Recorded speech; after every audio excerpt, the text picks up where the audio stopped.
السلام علیکم ورحمۃ اللہ وبرکاتہ۔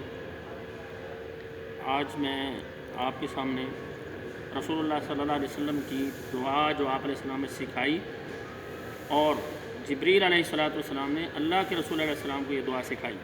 موطا امام مالک میں ہے، رسول اللہ صلی اللہ علیہ وسلم نے فرمایا جب میں معراج پر جا رہا تھا تو میں نے دیکھا کہ میری طرف آگ کا شعلہ بڑھ رہا ہے۔ جبریل علیہ السلام سے میں نے کہا جبریل میری طرف یہ آگ کا شعلہ بڑھ رہا ہے تو وجہ کیا ہے؟ جبریل علیہ السلام نے فرمایا کہ یہ شیاطین ہیں، آپ کو جلانا چاہتے ہیں۔ نبی علیہ السلام نے فرمایا مجھے اس موقع پر کیا پڑھنا چاہیے؟ تو وہ دعا میں پڑھتا ہوں جو بڑی ہی کمال دعا ہے اور جنات کو جلا کر راکھ کر دینے والی دعا ہے۔ اس دعا کو پڑھ کے ہم نے تجربہ کیا ہے، بڑی دفعہ ایسا ہوا ہے مریضوں کو جب جنات نظر آ رہے ہوتے ہیں یہ دعا اللہ کے فضل سے ہم پڑھتے ہیں اور مریض کہتا ہے کہ اس کے سامنے نظر آنے والا وہ جن جل رہا ہے اور اس کے بعد مکمل اللہ تعالیٰ نے اس مریض کو شفا دے دی۔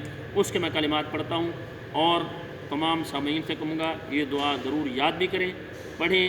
اللہ تعالیٰ تمام روحانی امراض میں گرے ہوئے لوگوں کو شفا کاملہ عاجلہ عطا فرمائے۔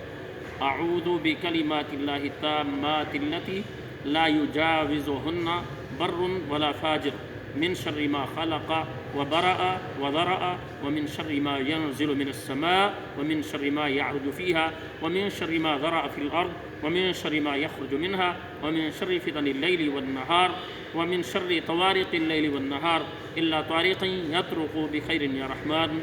تو یہ دعا آپ پڑھیں، تمام احباب سے کہوں گا کہ یہ دعا یاد کریں اور جنات اور جادو کے مریضوں کے لیے بہت ہی زبردست یہ دعا ہے کہ جس کے ساتھ شیاطین کو سخت تکلیف ہوتی ہے حتیٰ کہ اللہ کے حکم سے وہ جل جاتے ہیں۔ اللہ تعالیٰ تمام بیماروں کو شفا دیں اور جو بھی مسلمان مرد عورتیں بچے شیاطین کے ہاتھوں گھرے ہوئے ہیں اللہ تعالیٰ سب کو شفا کاملہ عاجلہ عطا فرمائے۔ اپنی دعاؤں میں یاد رکھیے گا۔ راقی ابو بکر۔